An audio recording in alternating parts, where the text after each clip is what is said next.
So, good evening, everybody. Welcome to Bajirao IAS Academy. So, you all knew that we have been discussing General Studies Paper 1 of UPSC 2024 Mains Examination. So, we have already discussed a few questions, and in this session, we'll try to discuss remaining questions in a very detailed manner. We'll understand the structuring of the answer, how we should structure the answer, and what are the important or key points that we need to mention in this answer. So we should also try to analyze the papers in a very detailed manner so that you could get important insights on what sort of questions that UPSC has been asking and how we could answer such questions which are being asked by the UPSC. So we'll get to know every detail about the questions of General Studies paper 2. So this would be the third part of the General Studies paper 1, because previously also we have discussed few questions from this very same paper itself, and now in this session we will be discussing few more questions so that we'll get an overall picture about what sort of questions that UPSC has been asking in General Studies paper 1 this year, right? So today also we have a few questions, and we'll start this discussion with the first question, which is about the intercaste marriages and interreligious marriages. Remember, while introducing this session, in the first lecture itself I have mentioned the syllabus topics of General Studies paper 1. I hope you have remembered the syllabus topics of this General Studies paper 1, and one of the very important syllabus topic from which UPSC has been asking more number of questions is Indian society, because Indian society is one topic which is one of the favorite topics of UPSC, because a number of questions from this Indian society section is being asked, and those questions themes are also repetitive in nature, right? So questions about the caste, questions about the caste system, caste associations, intercaste marriages, interreligious marriages, and questions about women, globalization, and so a lot of such questions are being asked and repeated. The themes are being repeated by the UPSC every year. Now if you look at the question is intercaste marriages between the castes which have socio-economic parity have increased to some extent. So but this is less true of interreligious marriages discuss, right? So now the society has been transforming itself, that the intercaste marriages are being accepted and it has a socio-economic parity. However, when it comes to the interreligious marriages, the societal perception is not changed because of these interreligious nature of the marriages. So we could say that the society is still very rigid when it comes to the interreligious marriages. But on the other hand, in recent times, if you could look at the data, if you could observe the data of marriages, the intercaste marriages numbers have been increasing. However, there is a visible change in the society and social perceptions with respect to the acceptance of intercaste marriages. So why this change? I mean, why this change in the socio-economic parity with respect to the intercaste marriages, but we cannot see such parity with respect to the interreligious marriages? And this is the question, and so we need to answer this question, particularly with respect to why the society is not accepting the interreligious marriages, or the nature of interreligious marriages is not acceptable for the larger society. Why society is still rigid? So that is the key question that we need to address in this answer. Now while writing any of those answers, it would always be better if you present more examples, if you present more data with respect to those questions, because the examiner would find that your answer would be more specific, right? So in such a way you would get more marks in your answer. So always try to give data and examples along with your answer. Now if you look at the approach for this question, now every question has a proper structure, because a structured answer would be more coherent and it would also help you score good marks. So with respect to structure of this answer, first and foremost you have to introduce the intercaste marriages and interreligious marriages and what is the existing scenario with respect to those marriages in India, and then you need to write intercaste marriages between these castes have achieved the socio-economic parity, and those intercaste marriages with the socio-economic parity have also been increased in recent times. And then you need to discuss the interreligious marriages and the existing social perception of why society is not accepting the interreligious marriages, and why society is still rigid when it comes to the interreligious marriages. So you have to address this and understand that this part of the answer is the key demand of the question. So you need to stress more on this part of the answer, and then ultimately you need to conclude this answer. And if you look at the answer for this question, so we all knew that in recent times, due to globalization, urbanization, and increasing levels of education or literacy rates, the social perceptions or the perception of the societies have been changing with respect to the marriage as an institution, and society more or less started accepting the intercaste marriages as well. So especially between castes with the same socio-economic status. For example, there were two couple from different castes, but they have the same socio-economic background or the same socio-economic status. So the society has been accepting, parents has been accepting such intercaste marriages. But when it comes to the interreligious marriages, despite having the same socio-economic backgrounds, the interreligious marriages are not acceptable to the society. Society still remains more or less rigid because of the existing social perceptions and also the cultural barriers. And if we can mention data with respect to the intercaste and interreligious marriages, so it is usually found that about 10% of the total marriages that have been taking place in India between different castes, while only 2.1% marriages are interreligious marriages. So you can imagine the quantum of marriages which are intercaste marriages and also the interreligious marriages. Now intercaste marriages are about 10% and interreligious marriages are just 2.1% because of the social perceptions, societal barriers, and the cultural barriers. And then you have to address the next part of the question. The next part of the question is intercaste marriages between the castes with same socioeconomic parity have increased in recent times. Now what are the factors which have contributed to the increase in the intercaste marriages with same socioeconomic background? So we'll briefly discuss this part of the answer as well. Now socioeconomic parity, or the equal social and economic status of two different families or two different castes, is very important, or it plays a very important role in terms of accepting the intercaste marriages between two different couple. So when caste groups usually share same educational and economic standing, there is a greater flexibility in marrying across the caste lines, because as I've already told you that the society has been changing, the levels of education, literacy, and even globalization, urbanization. So all these factors have been over a period of time blurring the caste lines, and that's the reason that even though people from different castes despite belonging to different castes, if they have same socio-economic status or they have same educational and economic status, the intercaste marriages are being accepted, and society is also largely accepting such marriages. And in future also such intercaste marriages are expected to increase as well.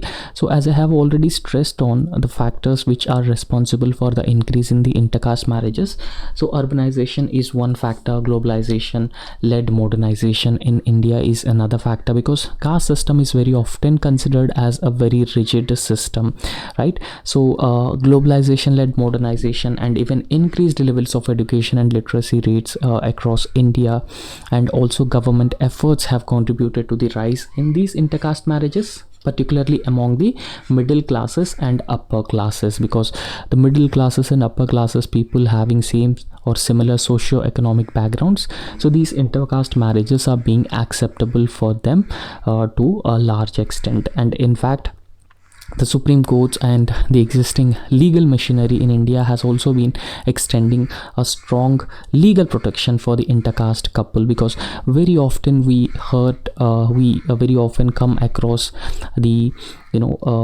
honor killings of couple, honor killings of intercaste couple, and not just honor killings, and there were also instances of caste Ka panchayats or the local panchayats in several states have been awarding punishments. Those punishments are illegal and arbitrary in nature. So therefore, because of that reason, the courts, judiciary, and the law enforcement agencies have come forward and they have provided a strong legal protection for the intercaste couple, so that in order to safeguard the fundamental right to marry anyone of their choice and also protect them from larger societal backlash. So in a way, all these factors have played a very important role in increasing the intercaste marriages. And in fact, one example that we could mention as part of this answer is that Supreme Court, in one particular case, the case was Shafin Jahan versus Ashokan KM case in the year 2018. So this particular case, Supreme Court has upheld right to marry a person is part of one's choice under Article 21 of the Indian Constitution. I hope all of you knew about the nature of Article 21, which is very broad, and in fact Supreme Court over a period of time and again has included many rights or interpreted Article 21 to include many rights under this. So in this particular case, Shafin Jahan versus Ashokan KM case as well, the Supreme Court has interpreted this as part of Article 21 right to life. So in fact, globalization, urbanization, modernization, so all these factors have been contributed to the weakening of the rigid caste structures or the caste barriers which are existed in Indian society at every level, and most commonly at the grassroots level. So in fact, so all these factors have led to the intercaste marriages or increase in the intercaste marriages among the families with same social and economic backgrounds. So you could briefly mention this part of the answer. So this is how you can mention these points, and then you have to write about the interreligious marriages. Now, why interreligious marriages are not very common in India, and what are the social perceptions about the interreligious marriages, and why the interreligious marriages have not been increasing like the intercaste marriages. Now, there are certain cultural and religious differences, and these cultural and religious differences have been acting as a barriers, and these barriers are very strong, and these barriers have been expanded up to the grassroots levels, and they are preventing the interreligious marriages because even at the grassroots level also, families are more and more rigid when it comes to the religion as a factor, right? So in fact, the larger family, the community, and even religious sentiments have been playing a very important, and they are playing a very crucial role when it comes to maintaining the religious endogamy. And I hope all of you knew about the religious endogamy. When I say religious endogamy, so it is a concept of a marriage. It is a marriage within the same religion, right? So marriage within the same religion, so that is known as the religious endogamy, right? So therefore, the families, the communities, and religious sentiments are, or religious people are very very sensitive when it comes to the interreligious marriages, and also the fear of identity loss once they marry a person from another religion, and they very often have the fear of losing their own identity of belonging to a different religion, and the societal backlash also, because there were instances of boycotting from the village, boycotting from the community, and preventing people from practicing their own religion, and even the legal complications under the personal laws. So all these factors have been further discouraging the interreligious marriages in India as well. And in fact, interreligious marriages at the local level or at the individual level or the family level have been facing more and more resistance, and even the communities who are belonging to those religions as well, right? So why the families and the religious communities have been fearing about these interreligious marriages? Because of the religious conversions that have been taking place, and sometimes it is also being called as love jihad, and even the fear of losing the cultural identity, and all these factors have been discouraging the not just individuals but also the families. And because of that reason, the interreligious marriages are not very common across India. And in fact, the marriages between Hindus and Muslims are very often portrayed as love jihad, and it is being considered as a love jihad propaganda, adding to the further tensions across India. Right, so the interreligious marriages remain very contentious and they are very complex, and in fact the interreligious marriages are often viewed through the lens of a communal relations rather than individual choice. For example, person A and person B belonging to different religions, and if they decided to marry together, instead of this decision is being viewed as an individual choice, the community, the family and everyone being viewing this decision as a matter of conversion, religious conversion, and a matter of losing their personal identity or the cultural identity.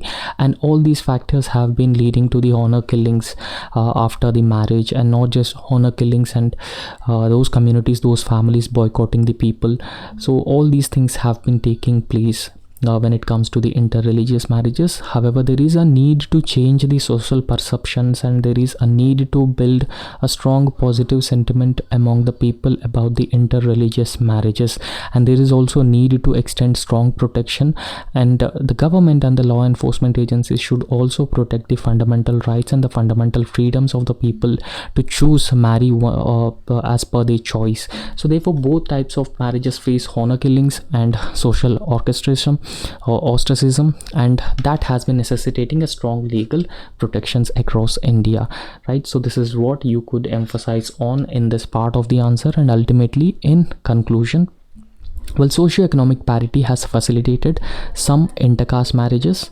Religious identity continues to be more rigid boundary and limiting the acceptance of the interreligious marriages, and broader social change is needed for greater inclusivity in both of these areas. So that's how you could briefly conclude this answer, and that's that's how you could usually structure the answer, and that's how you could build a proper framework in this answer that ensures that you could score good marks.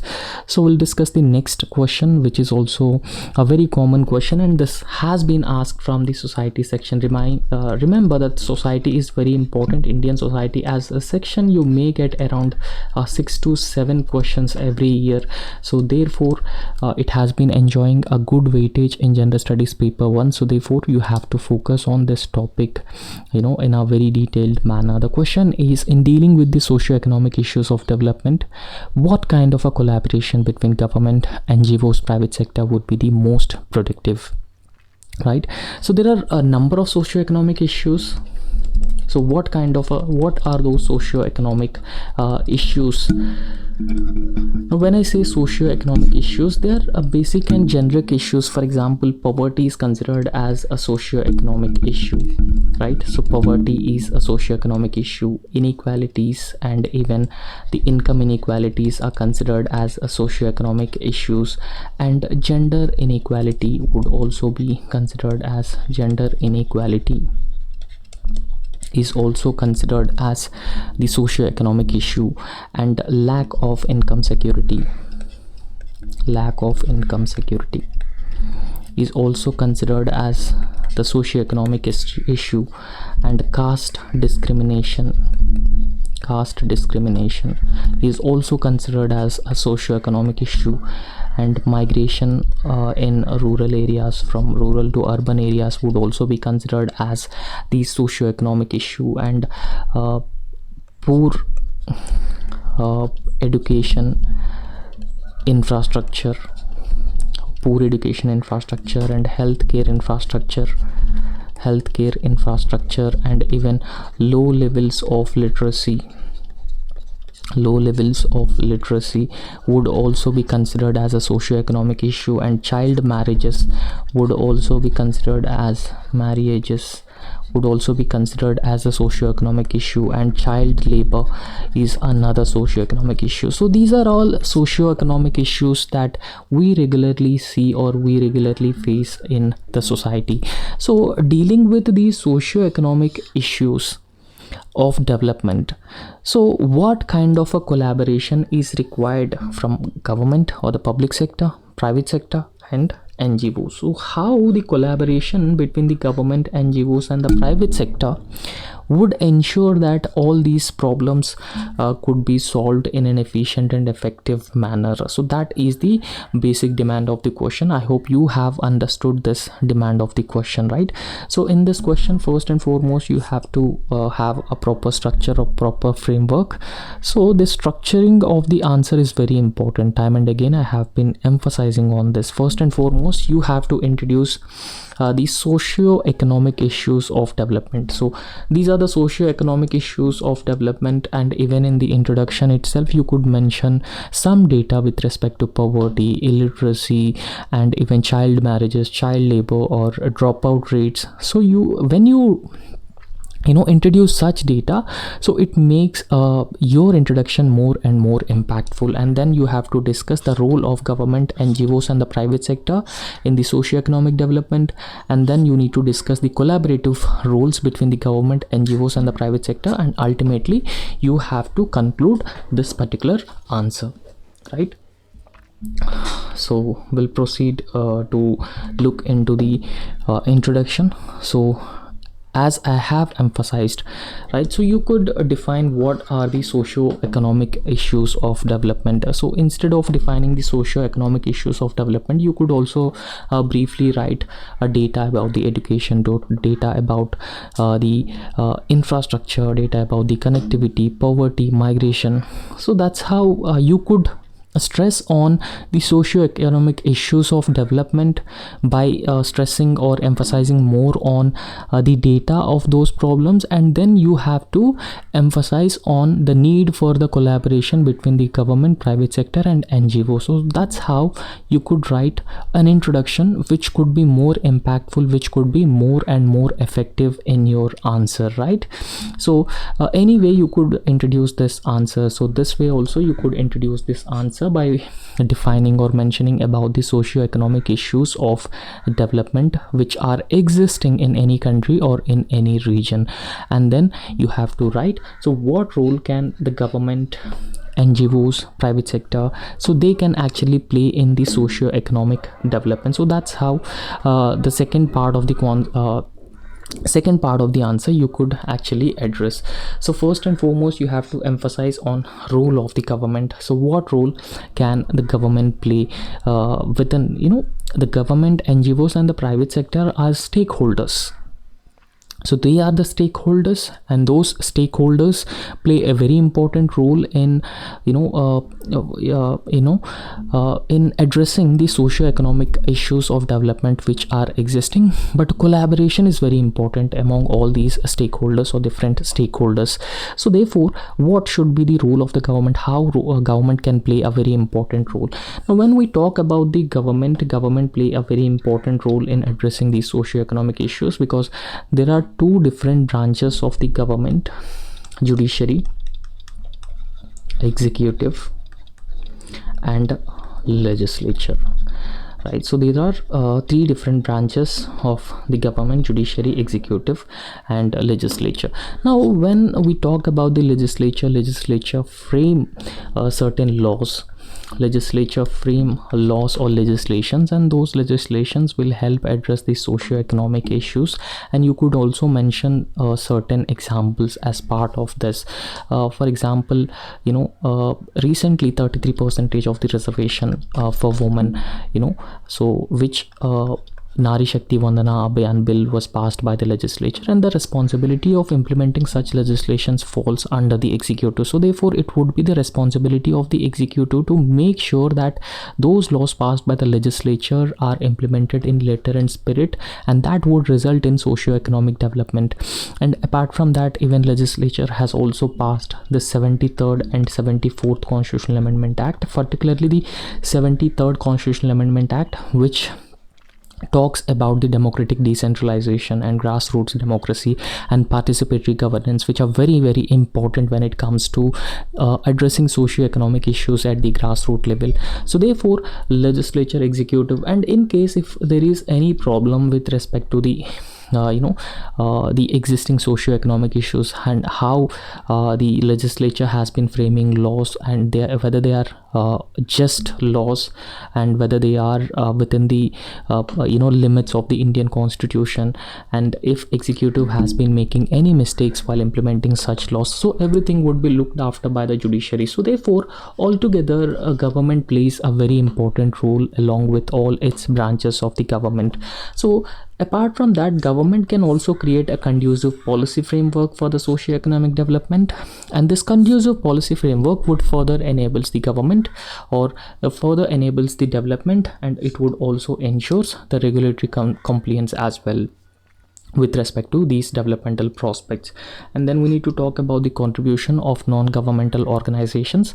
Remember that these non-governmental organizations, so they play a very very important role, and they work for the larger public interest or larger public welfare, and in fact they also regularly inform larger public and also the government about the existing problems and also the ways to address those socio-economic issues across different levels. And in fact there were a number of NGOs which have been working across different levels in different parts of country for the poverty alleviation, gender empowerment, women education.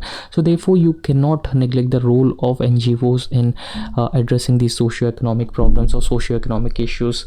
So grassroots reach and community engagement can be achieved through the larger engagement of the non-governmental organizations. So NGOs play a deep connection, or NGOs usually have a deeper connections with the local communities, and in fact they have expanded up to the grassroots and making them more and more effective when it comes to engagement of these NGOs with the vulnerable sections across the grassroots level. And in fact you should not forget the role that private sector usually plays. And when we talk about the private sector plays a very important role in investment and innovation, and investment ensures adequate employment or gainful employment opportunities for the people who are living in those areas, and it would also ensure income security for the people and women empowerment through adequate employment opportunities or entrepreneurship opportunities for women, and also it results in making women self-reliant, economically independent. So all these things can be done through the private sector's participation.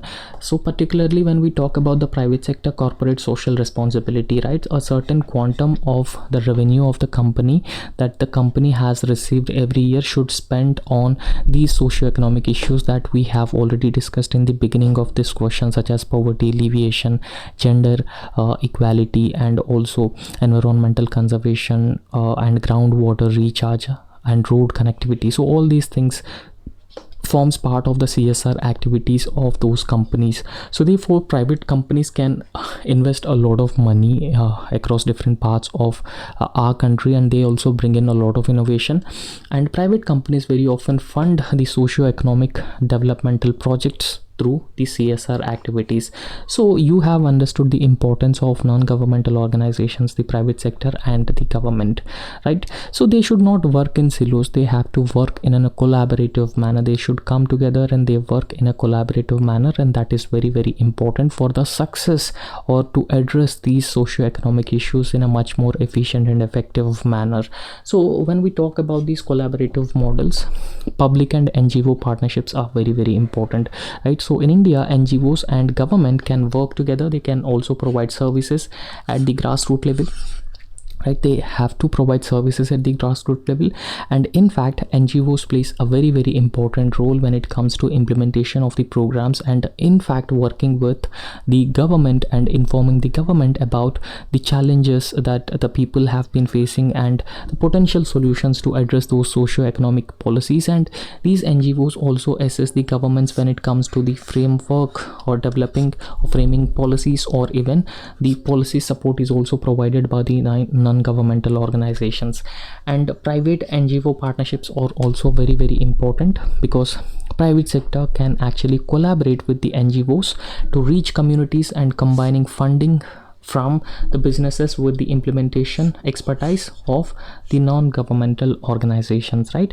So private sector, NGO partnerships and the government partnership is very very important, that should be achieved. And this partnership or this collaboration is called as a multi-stakeholder collaboration, and multi-stakeholder collaboration is very often is a very comprehensive kind of the collaboration that is the need of the hour. And apart from that, this particular collaboration is also known as the holistic form of collaboration. So therefore we have understood the potential of all these three different players when it comes to the issue of addressing the socio-economic problems. So therefore involving government, non-governmental organizations, private sector. So it creates a robust mechanism, and that robust mechanism will help tackle the socio-economic issues, and this would also help in bringing together policy support, community outreach and innovation, and they could also address the problems in a much more efficient and an effective manner, and that is the need of the hour, right? So this is known as the multi-stakeholder collaboration. So ultimately you have addressed the demand of the question, and in conclusion you can write, by working together these specific sectors can leverage their respective strengths and also resources to create a sustainable and inclusive solutions, and that could benefit the society as a whole. Now make sure that this is conclusion should not be too lengthy, right? So in conclusion also you could write some suggestions that how we could achieve this multi-stakeholder collaboration between different stakeholders, or how we could bring them together and make sure that they work together to achieve those objectives. So you could write suggestions as well as a way forward in conclusion, but make sure that conclusion is not too lengthy in the answer, and you should also not breach the word limit which is prescribed in the answers, right? So next important questions, remember, so last two questions are from the Indian society section, but this question is from Indian art and culture. Remember, as I have already told you, that Indian art and culture is a very important topic from this particular topic. So this would be the third question from art and culture, because now earlier also we have discussed this year 2024 mains there are three questions from Indian art and culture.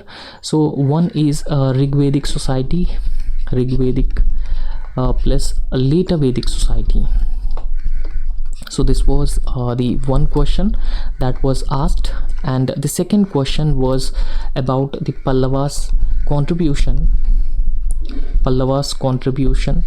to art and literature,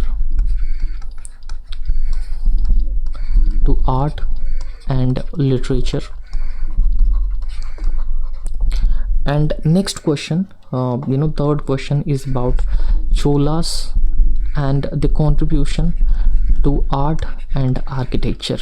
So in earlier years UPSC has never asked more than 2 questions, but this year UPSC has asked around 3 questions. So that has been indicating that there has been an important there has been an increasing weightage for the art and culture portion of the Indian history. So therefore you have to focus more on Indian art and culture as well, because UPSC has asked 3 questions, right? So first 2 are 10 marker questions, and this question is 15 marker questions. Around 35 marks are from Indian art and culture, and there has been an increasing weightage for this section. So therefore you have to focus more on this part of the syllabus, right? So if you look at the question, though the great Cholas, now Cholas were one of the great dynasty in southern part of India, and you could see their sphere of influence in southern part of India. So Cholas with the capital at Tanjore, or even the capital at Tanjore, and Kanchipuram was the capital of the Pallavas, right? So Cholas capital was Tanjore. And in fact later Cholas, around 9th century 10th century, Cholas were known as imperial Cholas because they have colonized the present day Indonesia and Maldives, Sri Lanka, and different parts of different countries the present day countries were colonized by these Cholas, and because of that reason the later Cholas were known as imperial Cholas. The question is, though the great Cholas are no more, yet their name is still remembered with great pride because of their highest achievements in the domain of art and architecture, right? So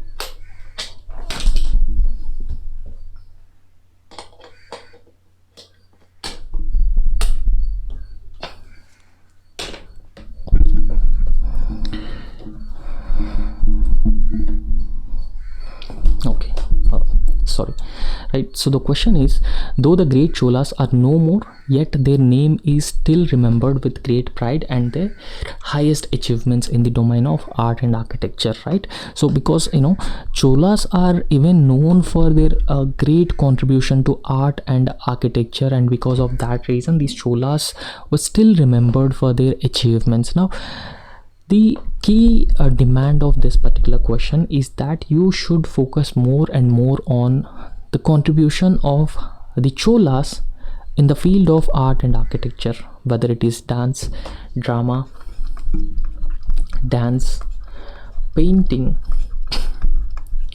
sculpture, and architecture, especially temple architecture, and within temple architecture, Dravidian style of temple architecture,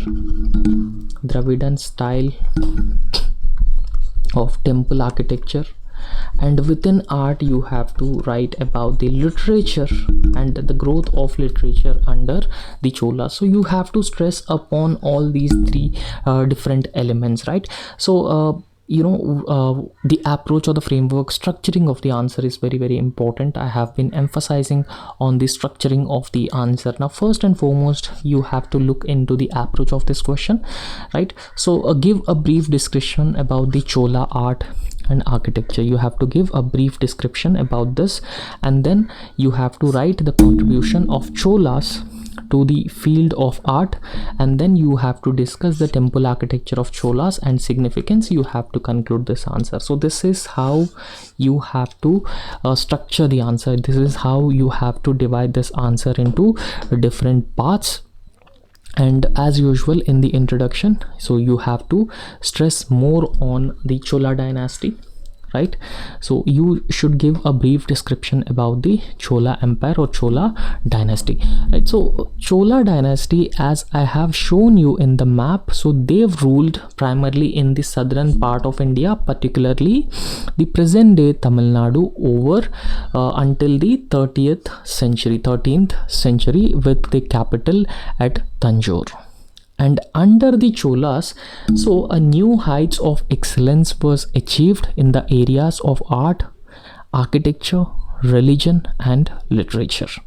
And in fact, the monumental architecture, because they have built some of the greatest temples, such as Rajaraja Narendra built a lot of temples, right? So in the form of majestic temples, and the sculpture, the bronze Nataraja sculpture is very, very famous. It is a world famous, and their sculpture in stone and even bronze has reached the level of fineness and the level of excellence, and that was never seen before in India. And because of that reason, so despite Chola dynasty is vanished, or it is not present nowadays, but their enormous contribution in the field of art and architecture, literature is still remembered by many generations, and we'll talk about that in a very, very detailed manner. I hope you have understood where are these Cholas located in India, and the capital was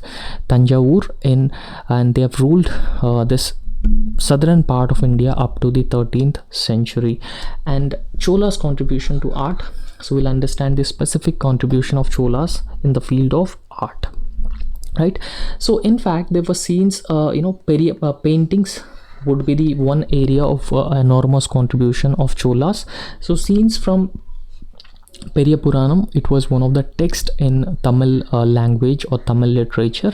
So scenes from this particular literary source or literary text are beautifully depicted, and even Kaliya Santhar temple in Kanchipuram, and even Vishnu temple at Malayadipatti both house the fine examples of Chola paintings. So Chola paintings can be seen, they can be found in those temples at Kanchipuram and also the Malayadipatti temples. So they houses the paintings which belong to the Chola period. And even during Chola period, one of the greatest ruler of imperial Cholas was the Rajaraja Chola and even the Rajendra Chola.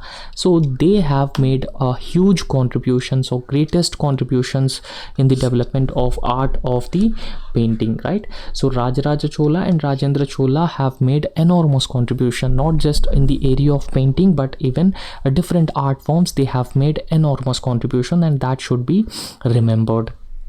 And even in the field of drama as well, Cholas have made enormous contribution, right?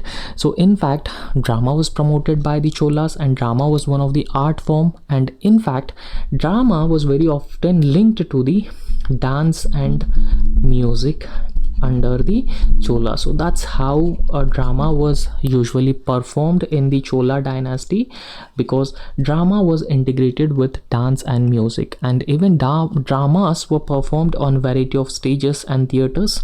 During the festival, 2 dramas were performed, and these 2 dramas were very famous. They were performed mainly during the festivals.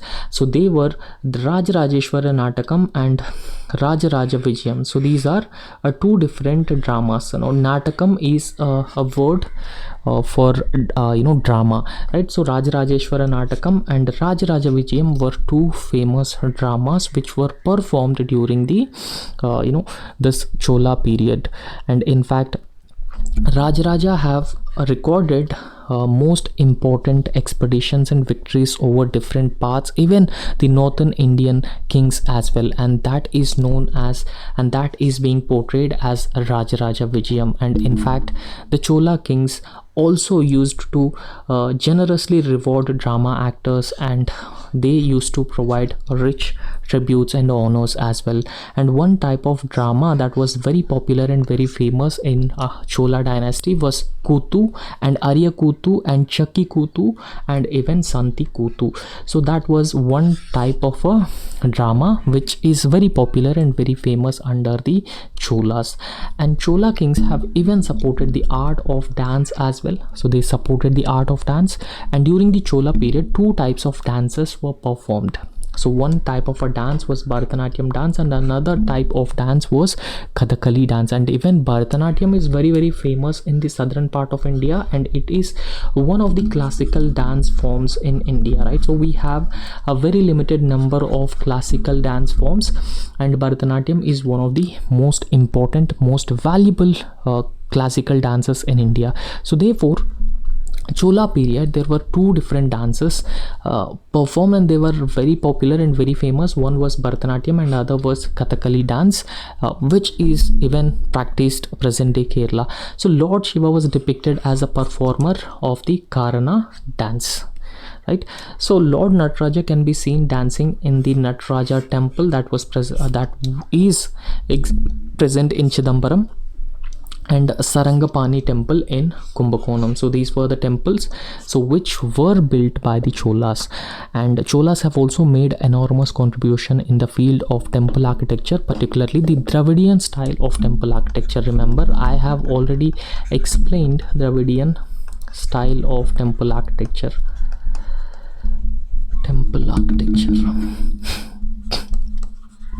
So remember, as I've already emphasized, that there are 3 different styles, the major styles of temple architecture in India. One was a Dravidian style of temple architecture, which is very famous in southern part of India, and there's also another style of temple architecture, which is Nagara style of temple architecture.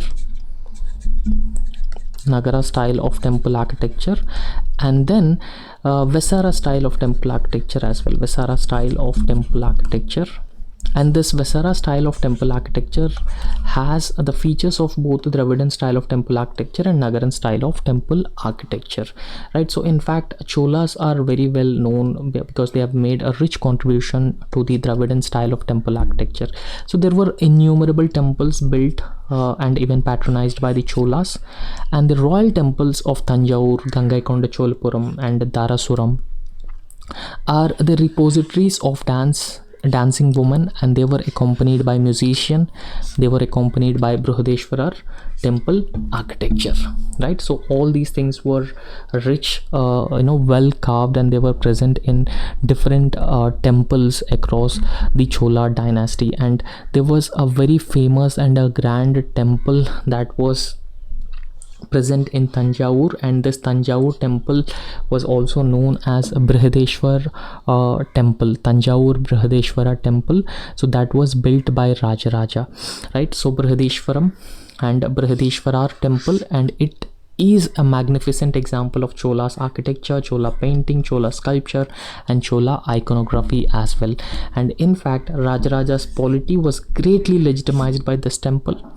And the temple's sanctum, so temple has a sanctum, and then on the sanctum temple would be built.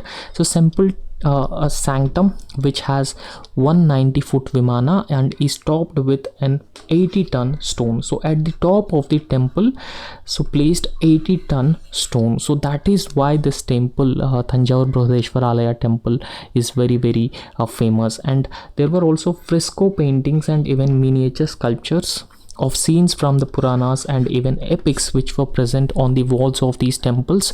So they have been revealing that Chola rulers religious ideology and how they used to integrate art and culture, art and architecture with the religious ideology of the Cholas. And this is their rich contribution in different areas. And in fact, Chola temples also had the beautiful shikara, right?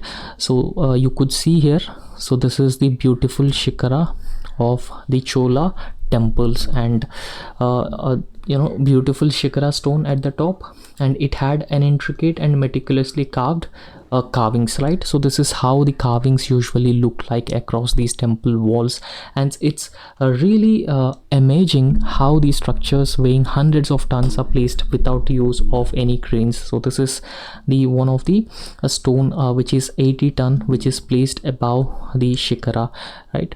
So this is how they have made enormous contribution in the field of art, architecture, literature and different other areas, and that's why it is still remembered. So during the reign of Chola kings, however, the kings themselves guided and advanced large donations. They provided large donations for the construction of these grand temples. The sophistication of art in these temple structures reflected the atmosphere of imperial court. So that's how you could briefly conclude this answer, because you have addressed all the demand of the question. You have mentioned the different areas of contribution of Cholas in the area of art and architecture, literature. So next, a very important question. So the question is from the world history, Indian history, right? So Indian history, particularly the modern Indian history, which is having the colonial underpinnings, right? Because with the advent of the British rule in India, what happened was there was a decline in traditional handicraft, artisan, cottage industries. So before the arrival, or even after the arrival, up to 3-4 decades, Indian society was largely self-reliant villages. So Indian villages were largely self-reliant. So however, the self-reliant nature of Indian villages or Indian economy was destroyed by the colonization of India. So we'll understand this. The question is, how far was the Industrial Revolution in England responsible for the decline of handicrafts and cottage industries in India? So that is the question. right? So how for the industrial revolution, because when I say industrial revolution is one of the technological advancements that was achieved in present day Europe, particularly in Britain, and that has revolutionized the machine based production, or the existing industries with certain innovations in different areas have led to the large scale production of machine made goods, and technical developments and technical advancements were also achieved in different areas, and that has made these countries looking for the resources, looking for the market. So industrial revolution has further promoted the growth of colonization, right? So they have further promoted the growth of colonization, because with colonization generally what happened, so they have a strong hold over the resources, and resources are very very important to sustain the industrial revolution that took place, and also the markets. For example, India is a very well known as a strong market for the British or European made machine made goods, right? So they used to extract resources such as coal, cotton, every other resources, and they used to sustain industrial revolution their industries in those respective countries, and whatever goods that they used to manufacture, and those goods were flooded into the Indian markets, and that is led to a destruction or decline of handicrafts and cottage industries in India, because there is a difference. That the difference is that the technological advancement took place in Britain, but the same level of technological advancement did not took place in India, right? So it was confined to Britain and Europe, but the very same level of technical advancement or technological developments did not took place in India, and because of that reason still Indian industries were not competitive enough when it comes to the industries in Britain and rest of the Europe, and a large number of machine made goods were flooded into the Indian markets, and that would lead to the decline of handicrafts and cottage industries. Now I hope you have understood how industrial revolution in England responsible for the decline of handicrafts and cottage industries in India, right? So industrial revolution, the first industrial revolution that took place in the year or the mid of the 18th century, 1750, that was existed up to 1900s, right? So we could see mechanization, the enlightenment that also took place in larger Europe, migration to the cities, demand for products and low farm wages, utilitarian, all these factors were responsible for the emergence of industrial revolution. Now how could you structure this answer, because structuring of the answer is very very important. So first, initially when it comes to the approach, first you have to introduce industrial revolution, and then you need to discuss the factors which are responsible for the decline of the cottage industries, and then you need to mention industrial revolution, how this industrial revolution is coupled with discriminatory policies and their impact, and ultimately you have to conclude this answer, right? So initially in the introduction itself you have to introduce what is this industrial revolution. So industrial revolution in Britain is a period of rapid technological progress or technological advancement, and this technological advancement or technological progress has transformed the country's agrarian society. Now if you look at Indian society or Indian economy is still predominantly dependent on agriculture sector. So more than 48% of India's population still directly or indirectly dependent on agriculture sector. So more than half of India's population still predominantly dependent on agriculture sector, and because of that reason we are known as agrarian economy, and we have not made a transformation from agrarian economy to industrial economy. But this was achieved in 1750s. In Europe, there was a transformation from agrarian economy to industrial economy because of the technological progress and advancements that took place. And it began in the 18th century, and it was lasted until 1900, and it had a profound impact on the society, economy, and the way people used to live in Britain, right? So this is how you could briefly introduce the industrial revolution. And then you need to write so the factors which are responsible for the decline of the cottage industries. Now what are the factors which have contributed, which are responsible for the decline of the cottage industries, right? So presentation of the answer is very, very important. You have to have headings, and those headings are properly highlighted. So when you highlight answers, so that indicates that the answer is well structured, and then you have to write the answer in points format, right? So there are certain factors which are responsible for the decline of the cottage industries. The factory system which is prevalent, which is widely prevalent as a result of industrial revolution, as a result of technological progress in Britain, has replaced the cottage industry of India.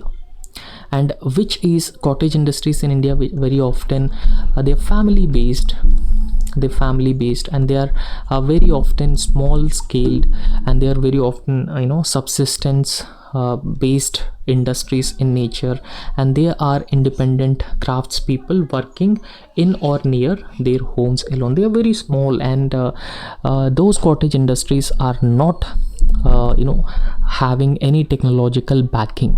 They don't have robust investment, they don't have any marketing strategies, they don't have colonies, and they don't have access to resources like the colonial rulers.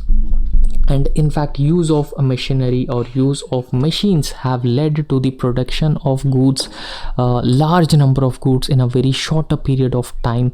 So has also led to the dumping of these machine made goods into the markets of India, and that has also led to the further decline of the cottage industries and artisans.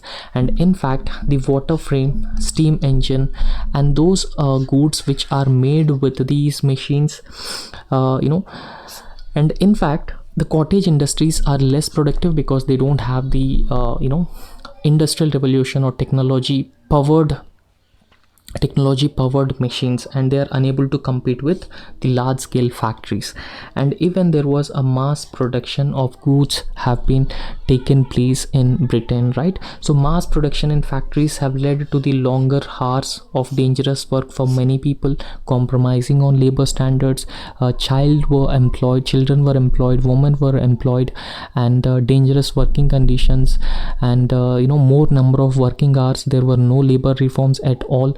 So all these factors have contributed to capitalism, the growth of capitalism benefiting the certain sections, and production of large number of goods because of the exploitation of the labor. So all these factors have taken place, and large scale urbanization that was fueled by the industrial revolution has led to the rapid growth of cities across the different parts of Europe. And the present day Europe and the Northern America is considered as a developed part of the world because of the industrial revolution that took place, the technological advancements, and the rapid progress that they have achieved because of that reason. So the present European society is considered as the developed north or the global north. And in fact, the colonial policies have focused on cash crops, and they also tried to, or they focused on commercialization of agriculture, right? So they focused on commercialization of agriculture, and that led to food insecurity, diverting labor from traditional crafts to the agriculture. And certain innovations, so innovations like spinning journey, a wooden frame with multiple spindles, the flying shuttle, the water frame, the power loom.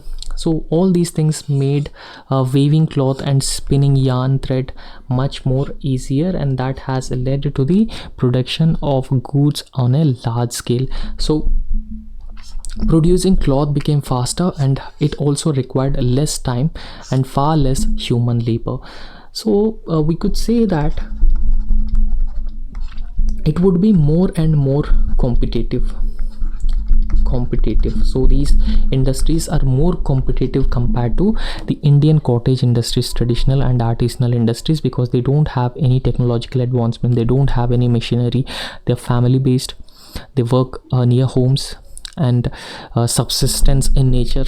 And in fact, there were also a lot of working conditions for the laborers were harder, and there were labor movements to improve the lives of the working classes as well. And more and more European powers have been looking for the colonies so that they can colonize countries in the global south, and they could have access to resources, and they could also have access to the markets as well. For example, Africa, Latin America, South Asia, Southeast Asia. So all these things were colonized, and once they colonized, in order to carry out the resources from the remotest areas of those colonies, what they have did, so they have developed railways at the expense of those colonies. And India was one of the best example for the same, because they have raised funds at the higher interest rates, and those interest rates and the principal was paid out of Indian money itself, and therefore railways was used to carry or transport the resources from remotest parts to the ports, so that they could carry those resources to the England to sustain their industrial revolution. And finished goods were also transported to remotest corners of the country through railways. So British introduced the railways, and which opened new markets for the Indian raw materials, and this has also allowed some Indian industries to expand by exporting raw materials to Europe. But this is very low in this is not that much high, because very often when Indian industries planned to export its goods out of India to Europe or any other country, there were higher tariffs that were imposed. There were no import tariffs of British goods into India, but there were higher tariffs for export of Indian goods to any other European countries. So that's how they have crippled the Indian industries or Indian economy. And in fact, ultimately this have had a deteriorating or destructive impact on the Indian economy, because millions of artisans, weavers and craftsmen were left unemployed. So they don't have employment, and they are left unemployed, and that has been leading to widespread poverty. And traditional artisanal economy that had sustained India's prosperity was replaced by the colonial economic dependency. And ultimately, in conclusion, what you have to write: so the Industrial Revolution in England played a significant role in the decline of handicrafts and even cottage industries in India. So this have had a lasting impact on the livelihoods of Indian artisans, craftsmen, highlighting the interconnectedness of the global economic system. So this is how you could write a brief conclusion in this answer. So that makes your answer holistic and comprehensive, right? So next question is how far it is about the First World War. Remember that as I've already told you, the syllabus topics and the important topics from which the questions are repeatedly asking. So one such topic was a world history. As part of world history, what you have to study the Industrial Revolution that took place. Just we have discussed about Industrial Revolution. So Industrial Revolution is a very important topic, and apart from Industrial Revolution, you need to study about the First World War, and then you need to read about the Second World War, and you need to read about the colonization as a phenomenon, right? So these are important topics, and very often questions are being asked from these topics. And colonization, decolonization, Cold War. So these are some of the important areas of world history that you should focus upon. And this question is about the world history, and you need to read about both First World War and Second World War. Only then you could address such questions in a proper manner, and you could score good marks. The question is, how far is it correct to say that the First World War was fought essentially for the preservation of balance of power? It is said that the First World War was fought for the preservation of balance of power. Now, what is this balance of power? Now, when I say balance of power, so balance of power is actually a concept where different countries they feel threatened by the military and economic rise of certain countries. Okay, for example, we need to think about Asia as a region. So within Asia, now the balance of power is disturbed. the contemporary Asia, balance of power is disturbed because of enormous rise of China militarily, economically, technologically. So China has been part of Asian continent, but Asian balance of power architecture is threatened by the rise of China, particularly the economic, military, and the scientific or the technological rise of China. So because of the rise of China, there were certain countries such as Japan, India, and they are also wanted to play a leading role in the Asian continent, but they are even USA also, because USA also have important stakes in the Asian continent, right? So therefore, because of Chinese rise, these countries feel threatened. Balance of power is in favor of China. So now what they are doing in order to restore the balance of power, these countries have been coming together and they are forming groupings such as Quadrilateral Security Dialogue or Quad. So that is known as the balance of power. I hope you have understood about this balance of power. So the question is, how far is it correct to say that First World War was fought essentially for the preservation of balance of power? And this question also has a proper structure, proper approach. The approach is that first and foremost you have to introduce briefly about the First World War, and then you need to discuss First World War was fought essentially for the preservation of balance of power, and then what are the other reasons apart from preservation of the balance of power, what are the other reasons that have led to the First World War, and ultimately you have to conclude this answer. So this is how it should be structured properly. And so there were certain alliances within the First World War. So these are color coded. There are certain central powers which are coded in red color: Germany, Austria, Hungary, Bulgaria, Turkey under Ottoman Empire.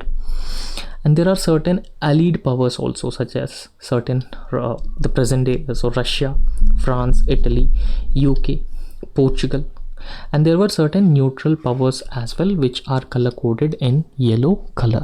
So you would get a proper understanding when you have understood different countries which are known as allied powers and axis powers, right? So central powers or allied powers.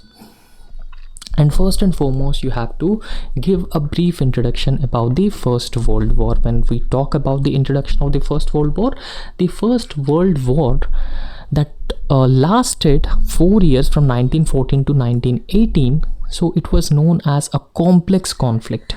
This was a complex conflict and it was driven by the multiple factors, right? So what are those multiple factors which have contributed to the emergence of the First World War or outbreak of the First World War?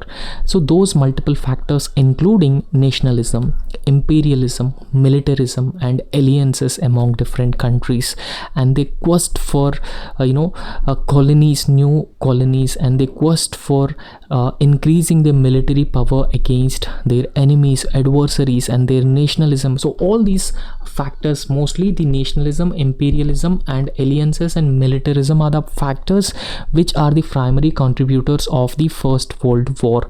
So however, the key underlying cause of the struggle is to maintain balance of power in Europe, right?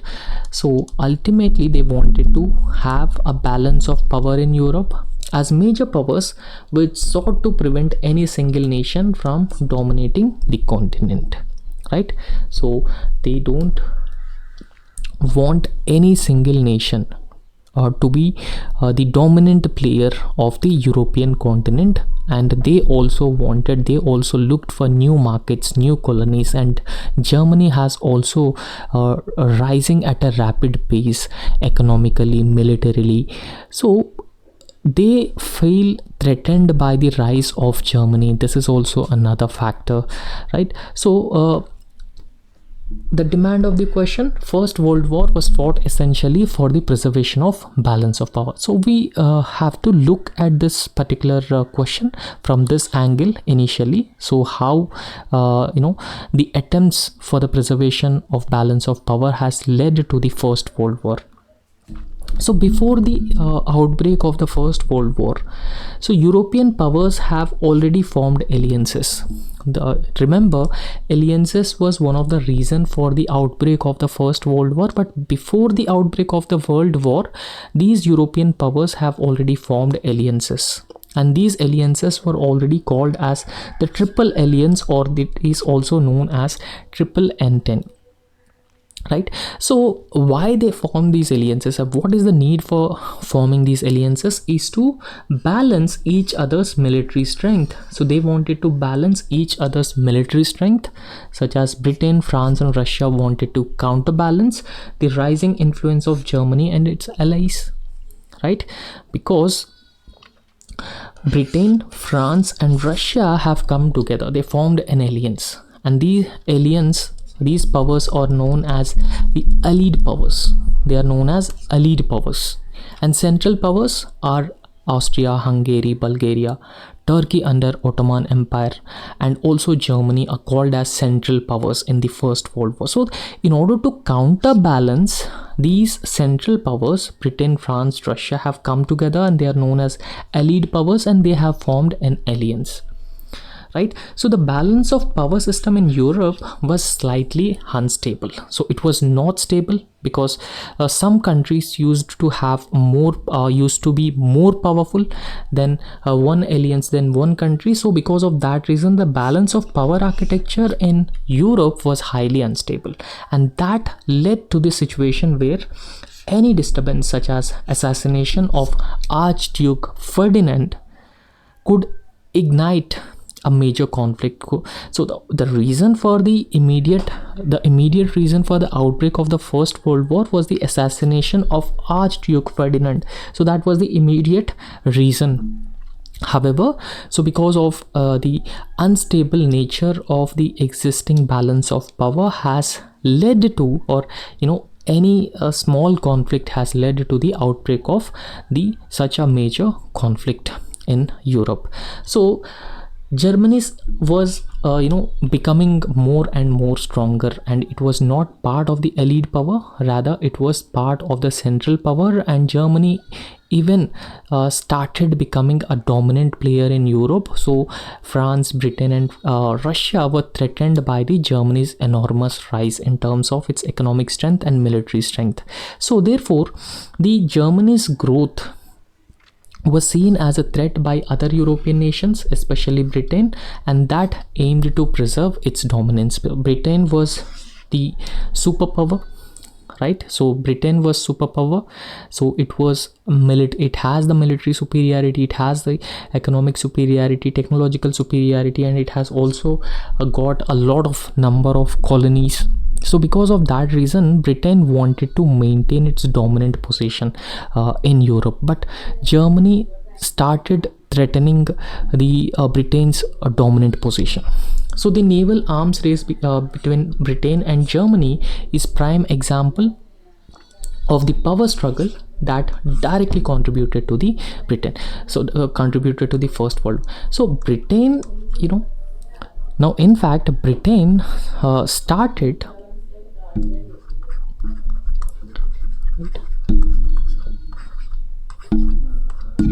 So Britain even started challenging Germany's Germany started challenging Britain, and that has led to the a power struggle between Britain and Germany. So that has directly contributed to the war. So European nations were competing for colonies and global influence, which contributed to these tensions further, right? So we could say from these points that the First World War was fought essentially to preserve balance of power. Now, what are the other reasons which have led to the outbreak of the First World War? So there were certain other reasons as well which led to the outbreak of the First World War. Firstly, economic rivalries, particularly the economic rivalries which are existing between Britain and Germany. So these economic rivalries were one of the key factors, and these economic rivalries have contributed to the growing rivalry, growing power struggle, and they also have the desire of the greater market dominance, and even they wanted to have more colonies so that they could get more and more resources. So resource control, market dominance was the important factor as the power considerations. And the war also served the interests of industrialists and arms manufacturers who benefited from the wartime production as well, right?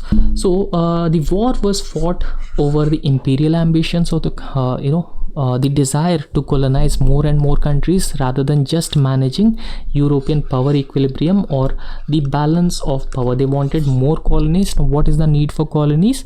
Because with colonies they could have greater number of markets, they can have access to the markets. The scramble for Africa and even control over the Asian colonies, because Africa and Asia are known as biggest markets and they have huge resources, has created the long-standing tensions among the European powers, especially between Germany and other European powers such as Britain, France, Russia, and all other powers. So the immediate cause of the war was assassination of Archduke Ferdinand. So that was tied to the national struggles in Balkans rather than any direct attempt to preserve the balance of Europe. So these were the other reasons apart from preservation of balance of power in Europe. So ultimately, in conclusion, while preservation of balance of power was certainly a factor in the outbreak of this world war, it was not the sole conflict, or it was not the sole reason for the conflict. So as I have already emphasized in the introduction, the militarism, alliances, imperialism, the imperial rivalries, nationalism, and militarism, all these factors have played important and significant roles in shaping the events. So that ultimately led to the emergence of the First World War, right? So that's all in this lecture, and in next lecture we'll discuss few more questions, right? So if you like our work, please subscribe our YouTube channel and also hit the like button. Thank you.